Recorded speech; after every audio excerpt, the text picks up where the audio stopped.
My name is Rahima Mahmut. I am Uyghur from the Chinese occupied part, which China call it Xinjiang Uyghur Autonomous Region.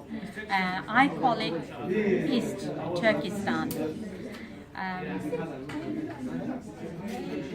I am here today in Yunus Emre presenting the book called The Land Drenched in Tears. This is a book, The Land Drenched in Tears, which is written by a Tatar woman, Süngül Çanshev, and it is about her life imprisonment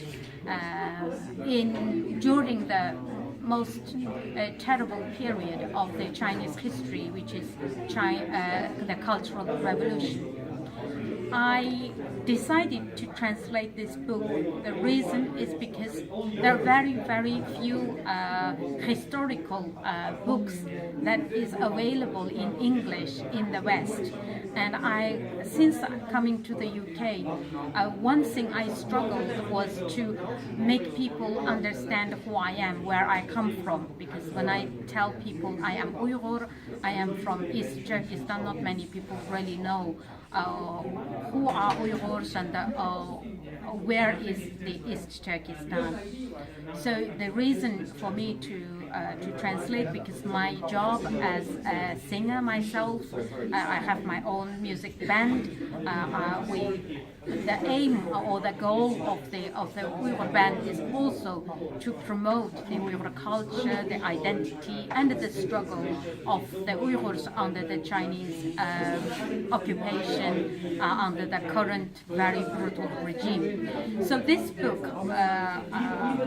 the very important reason for me to translate The Land Drenched in Tears, because it is where I come from, my country, the East Turkestan. It is a place drenched in tears, and up until now it is still the same, even worse situation.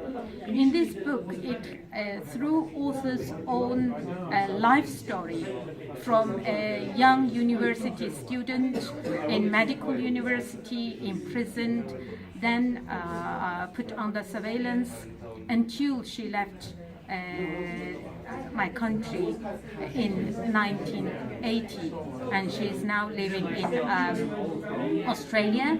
She is 78 years of age. Through this book, people can understand the most recent history of the Chinese communist occupation in East Turkestan, what happened, how the situation has changed, and the suffering of the people especially because of this very different culture and religion, because Uyghur people and majority ethnic groups in that region are Muslims. So when you have an atheist or a completely different kind of alien regime come to occupy the people, and when they try to change the way of your thinking, the way of your living, and also hidden you from believing in what you believe, and that is the huge kind of mental torture. And for people who have been openly against the regime, physically they are imprisoned for many years, and this is an example of what happened to the people when they spoke up the truth and tried to defend their own belief and their religion and their way of life. So for me, this is a very basic reason, because for me, I also feel very strongly about my country, about my people, about the freedom and the human rights of every human being that deserves. So part of my work, I'm a human rights activist. campaigner, and so for that reason this book is very, very important. It took me very long time to translate, and the details are very hard. There are so much heartbreaking stories about her own experience as well as the people that she met during imprisonment and during the surveillance. But there is one thing which is very inspiring, is the hope that she always had. She never lost hope. She always believed that she is different because she could see the truth, and despite sacrificing her own freedom, despite being beaten up, being tortured, but she says, I am living with my conscience because we are heroes and we are the chosen ones. And with that she takes strength, and also her faith, the faith that she had with God, Allah, that one day that situation will change, that she will be free.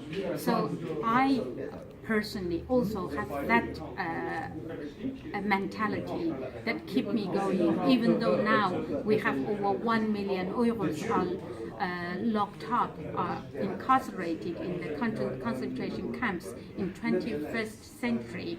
Only a few days ago, they're transporting the Uyghurs, thousands of Uyghurs, transporting from East Turkestan into the Chinese mainland. We don't know what is going to happen to their fate. We are very, very scared, very worried. But the one thing what we have that the Chinese government or the Chinese people don't is we have faith. And also one thing, we stand under just because we didn't do anything wrong to be treated in such a way. So I do believe in injustice, even though the world sometimes you see it's so injustice is happening everywhere. But I do believe in the end, people who stand on the right and the justice, one day things will change.